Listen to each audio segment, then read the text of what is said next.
ஸ்ரீமதே ராமானுஜாய நமகா. மீன விசாகம் நம் அனைவருக்குமே மிகவும் பிடித்தமான திருநட்சத்திரம். ஏனென்றால் காஞ்சி சுவாமி அந்த திருநட்சத்திரத்திலே அவதாரம் செய்தவர். அவருடைய சரித்திரங்களை பார்த்து வரும்போது ஒரு முக்கியமான நிகழ்வு ஒன்று நடந்தது. அது என்ன நிகழ்வு என்றால், நகரேஷு காஞ்சியிலே தேவாதிதேவன் அருள்பாலித்து கொண்டிருக்கின்றான்.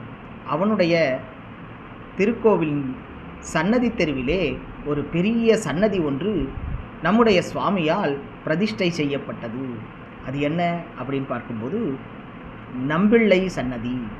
நாம் அனைவருக்குமே நன்றாக தெரிந்தது, நம்பெருமாள் நம்மாழ்வார் நஞ்சியர் நம்பிள்ளை என்பர் அவரவர் தம் ஏற்றத்தால் அன்புடையோர் சாற்று திருநாமங்கள் தான் என்று நெஞ்சே ஏத்ததனை சொல்லி நீ இன்று அப்படின்னு சுவாமி மணவாள மாமுனிகள் சாதிக்கின்றார்.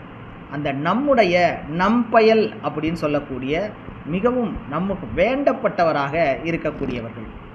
அதனால்தான் நம்பிள்ளை. அந்த நம்பிள்ளைக்கு ஒரு சன்னதி அப்படின்னு நம்முடைய சுவாமியானவர் பிரதிஷ்டை செய்தார்.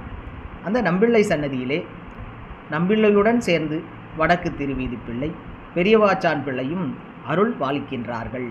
இன்றளவும் சகல உற்சவங்களும் நடைபெற்று வருகின்றன என்பது போற்றுதற்குரியது, நாம் அனைவரும் அறிந்ததும் கூட. அப்படி நம்பிள்ளைக்கு காஞ்சியிலே ஒரு கோவில், அதுவும் தேவப்பெருமானுடைய திருவடிவாரத்திலே அவருடைய சன்னதி தெருவிலே ஒரு கோவில் என்பது நம் காஞ்சி சுவாமியினால் ஏற்படுத்தப்பட்டது என்பது மிகவும் உயர்ந்தது, நாம் அனைவரும் போற்ற வேண்டியது. ஸ்ரீமதே ராமானுஜாய நமகா.